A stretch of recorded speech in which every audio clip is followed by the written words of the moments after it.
Alright, what's going on, guys? It's GSR here. I wanted to talk to you guys today about things that need to be fixed in Mortal Kombat 11, and this is going to be part 1. So the first thing that needs to be fixed in Mortal Kombat 11 that I'm going to talk about in this video is the Fatal Blow system, right? So I'm going to show you guys a situation to where you still have access to armor on your Fatal Blow, right? And this is very powerful for certain characters. So the example that I'm going to show you guys is Jax and Scarlet. So let's take a look at that.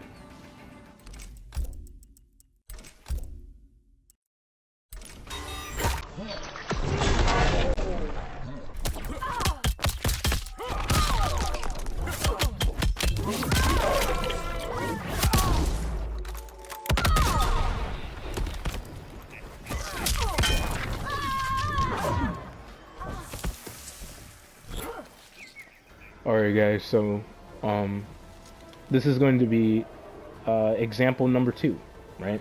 So I'm gonna have New Saiba do his little shit right here, and you're gonna see what I'm talking about. See? This is another example. Now, another thing I don't like is how they have it to where you can mash the 3 button, aka the X button, on the PlayStation 4 controller, and it's like it doesn't do anything for the defending player. And I'm pretty sure if you keep mashing the 3 button, as the attacker, I'm pretty sure you do get increased damage, because I've seen that happen when I was doing combos and stuff like that. I was like, wow, you actually get like a 1% or 2% increase or something like that. So that's actually pretty interesting. But when it comes to the defending player, that's not necessarily the case.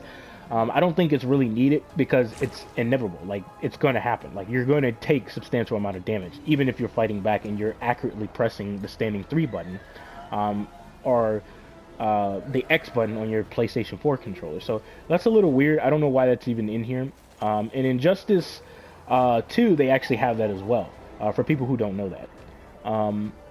Now, I'm going to show you guys another example, and I'll just do it with Fujin and Cetrion. And for people who was in my live like a month ago, you seen me do this. Somebody's messaging me. Oh, that's my homegirl. Okay, I'll get to you in a moment. So, watch this. Fujin. So I'm gonna go to my boy Fujin, because Fujin's one of my favorite characters of all time in Mortal Kombat history.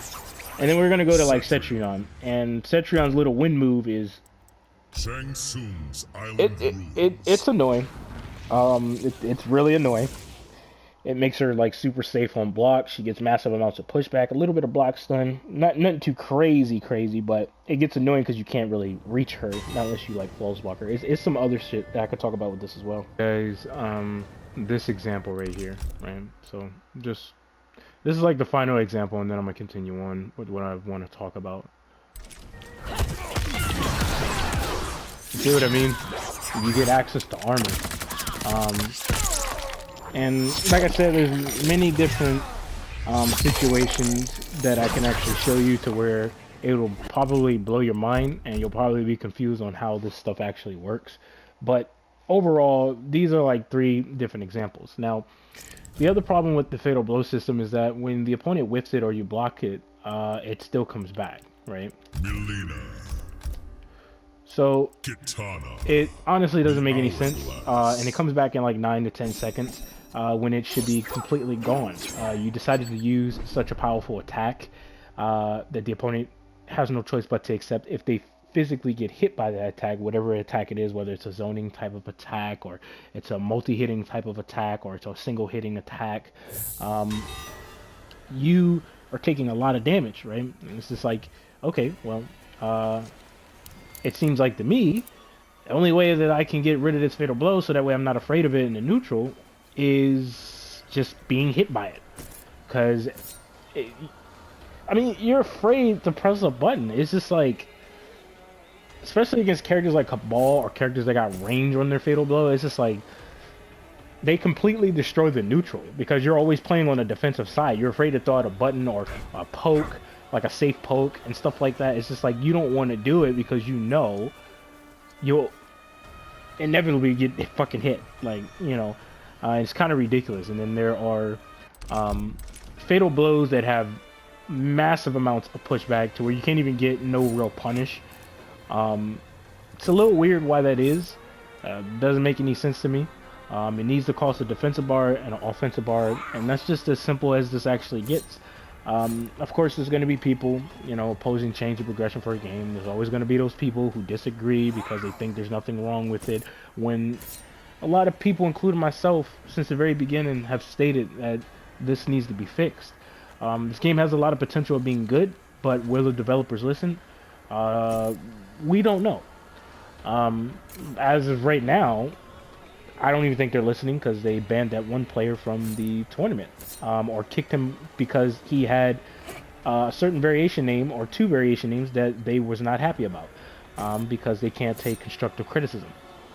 So, yeah, overall, if you block it, you know, the fatal blow shouldn't be there, right? If the opponent whiffs it, it should not be there, right? This move should not be here, and it should still cause a defensive bar and offensive bar because you're using such a powerful attack. It should be completely gone. It should not be there anymore, but instead, it rebuilds just like that, and now you're afraid to press a button in the neutral, or when you're playing at close range engagements, because if you press a button, game over. You see what I mean? So it's just like, it destroys the neutral a lot, and it just needs to be fixed. It's simple changes that can make the fatal blow a lot more tolerable in this game, and then it would make sense why somebody has one hit of armor. And if a character has like 2 hits of armor, it should cost 2 defensive bars, to be honest with you, because you have a higher chance of actually hitting my character because you have multiple hits of armor. Every character in the game should have at least 1 hit of armor, and then I wouldn't necessarily have a problem with the fatal blow system if they do these certain type of changes. Now, of course, there are other players, including high-level players, that expose the fact that there are fatal blows in this game that will push you away to where you can't actually physically hit them with like a normal and stuff like that. You mainly can just go for something like this and that's it, right? And some characters can't even actually hit you because of your fatal blow and the pushback and some of the block stun and stuff like that. And it just doesn't make any sense why you're able to make yourself safe in a way, you know, even though you're unsafe. So this is just part 1. Part 2 will be about crushing blows. So just let me know what you guys think about this in the comment section down below. Hopefully you guys are doing well out there. I'll catch you guys in the next video. Peace.